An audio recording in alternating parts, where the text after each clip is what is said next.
هلو هلو يا حلوين، عاملين ايه؟ يا رب تكونوا بخير. تعالوا النهارده نشارك مع بعض توتوريال ميك اب للبنوته القمر دي. بصوا، اول حاجه احنا بدأنا نجهز البشره. اول حاجه استخدمتها الاكوا جيل بتاع سوساندي، ده بيعمل اكسفوليوشن كده فيزيائي، يعني تقشير فيزيائي بسيط للبشره، بيشيل الجلد الميت، الطبقه طبعا السطحيه من البشره.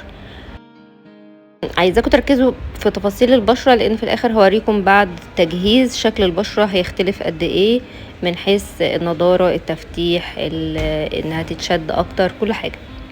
تاني حاجة التونر، استخدمت التونر من بيكسي، ده بمسح بيه كل البشرة، ده بيساعد ان المسام تنضف اكتر، حجمها يصغر شوية.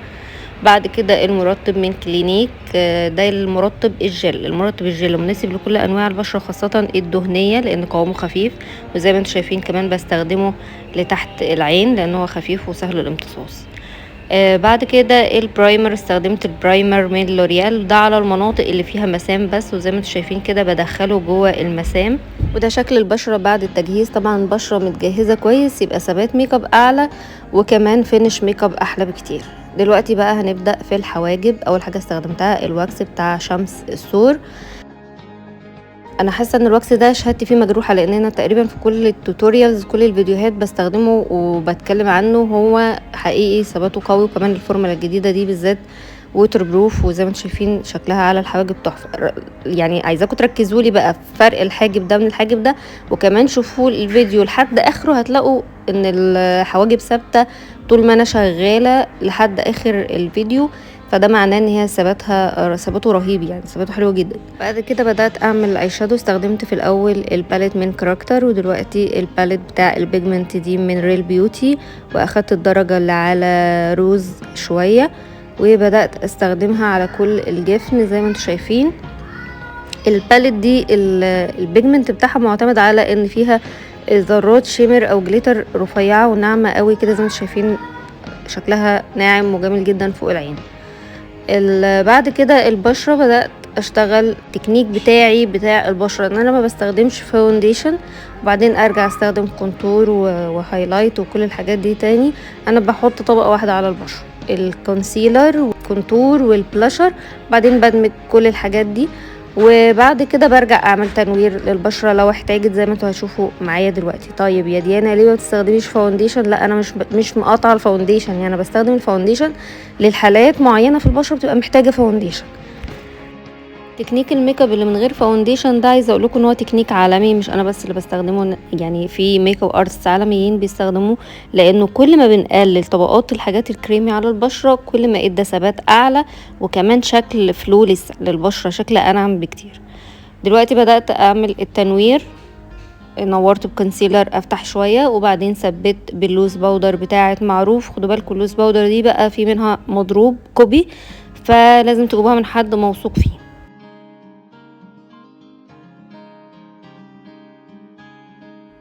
بعد كده اخدت البرونزر من باليت ميك اب ريفولوشن، ارجع ادفي البشره مكان الكونتور تاني، نفس اماكن الكونتور. وبعدين البلاشر من باليت كاركتر، الدرجه اللي انا استخدمتها من البلاشر دي هي فيها سنه لمعه، فكان ممكن ان انا استغنى عن الهايلايت او الهايلايتر يعني، واكتفي بالبلاشر اللي فيه لمعه، بس انا بحب الهايلايتر، فبعد كده هتلاقوني بستخدم هايلايتر في اخر الفيديو. دلوقتي الكومباكت باودر دي من جوسي بيوتي، وعلى فكرة الكومباكت باودر دي خطيرة، حلوة جدا في التنوير وفي البيكنج، يعني انا كده عاملة بيها بيكنج زي ما انتم شايفين تحفة. دلوقتي برسم الايلاينر بالايلاينر الليكويد بتاع محمود سعيد. الايلاينر ده تحفة، سواده قوي جدا، سواد عربي كده، عارفين الايلاينر العربي القوي ده، بس هو مش ووتر بروف فخدي بالك. بعد كده ركبت لها رمش، الرموش اللي ركبتها تكون مسحوبة، يعني قصيرة من قدام وطويلة من ورا، طبعا عشان تبقى ماشية مع اللوك ومناسبة مع اللوك، وكمان مناسبة لشكل عينيها. وبعدين الكحل ده من معروف، البراند دي بجد اثبتت كفاءة عالية جدا، هي براند عربية تقريبا اماراتي، وسواد الكحل زي ما انتم شايفين فظيع، وكمان ووتر بروف ومناسب للعين الحساسة، فهو جامد جدا. دلوقتي استخدمت القلم بتاع الحواجب ده من روبي روز، بصوا قلم الحواجب ده بيرسم شعرة شعرة حلو جدا. عايزاكم تركزوا لي بقى في شكل الحواجب، انا هوريكم الفرق ما بين الحاجب ده والحاجب ده بعد ما يخلص. بيرسم شعرات دقيقة جدا ولونه حلو قوي. هي الدرجة اللي انا مستخدماها دي دارك براون، حلو قوي. حتى هي نفسها بعد ما خلصنا الميك اب قالت لي انت مستخدمه ايه لحواجبي، خلتني بعتلها كل المنتجات اللي استخدمتها لحواجبها من كتر ما كان شكلها حقيقي حلو قوي. هتشوفوهم دلوقتي وقولوا لي انتوا كمان رأيكم في الكومنتات، في فرق في شكل الحواجب ولا لا.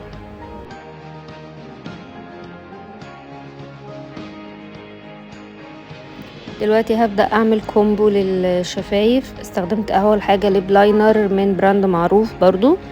بصوا قد ايه ناعم وجميل والبيجمنتد فظيع حلو جدا. استخدمت درجة بني شوية كده عشان اعمل بيها كونتورنج للشفايف. بعد كده استخدمت درجة روج على بينك شوية، وبدأت تقدروا تقولوا بدمجها مع الليب لاينر، يعني ما بخليش في خط ليب لاينر واضح وخط للروج واضح، لا بدمجهم مع بعض. بعد كده استخدمت الفيكسر سبراي. زي ما احنا متعودين اي حاجة ليكويد قبل ما استخدمها لازم ارجها كويس تمام. بعدين برش الفيكسر سبراي وبسيبه لما البشرة تشربه شوية او ينشف شوية على البشرة. وبعدين استخدمت الهايلايتر بتاع ندى سالم. الهايلايتر ده برضو شهادتي فيه مجروحة ليه، لانكم بتشوفوني ماسكه كتير. انا بحبه جدا، اللمعة بتاعته قوية، بالذات الدرجة اللي على بينك دي بحبها لان هي شبه البلاشر شوية، فهي بتبقى كأنها هي والبلاشر حاجة واحدة، كأني حاطة بلاشر بس ملون.